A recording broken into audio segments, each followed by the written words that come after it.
আজ আমরা তৈরি করব একটি যৌগিক অণুবীক্ষণ যন্ত্র। এটি তৈরিতে আমি ব্যবহার করছি মাউন্ট বোর্ড এবং ক্রাফটিংয়ের অন্যান্য সরঞ্জাম।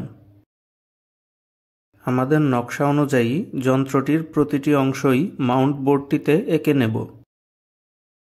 এবার প্রতিটি অংশই একটি কাঁচি দিয়ে একে একে কেটে নেব। কেটে নেওয়া হয়ে গেলে প্রথমেই যন্ত্রটির পাদদেশ বা বেজমেন্ট তৈরি করে নেব। বেজমেন্টের জন্য কেটে নেওয়া 2 টুকরা কাগজ এভাবে লাগিয়ে নেব। এরপর যন্ত্রটির বাহু তৈরি করব। বেজমেন্টের মতো একইভাবে বাহু তৈরি করে নিয়েছি। এবার স্তম্ভ তৈরি করার পালা।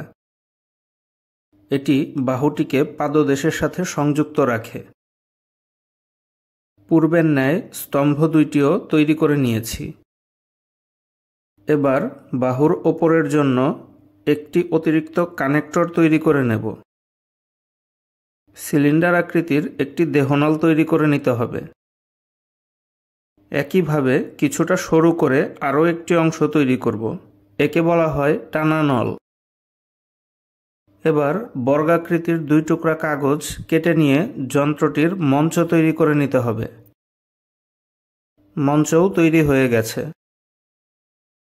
এবার তৈরি করব যন্ত্রটির নাসিকা।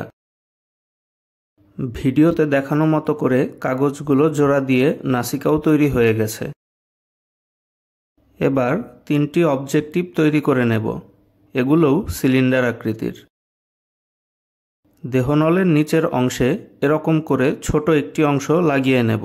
এটি নাসিকা ও দেহনলকে সংযুক্ত রাখবে। এরপর আমরা তৈরি করব ডায়াফ্রাম, যেটি মঞ্চের নিচে লাগাতে হবে।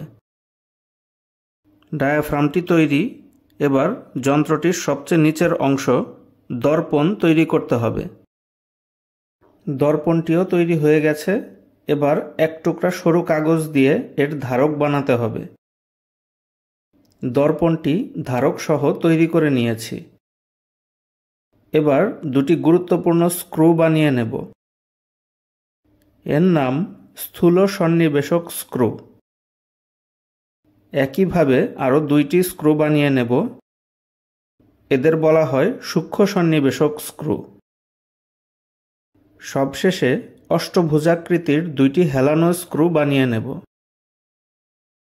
অণুবীক্ষণ যন্ত্রের প্রতিটি অংশেরই মূল কাঠামো তৈরি।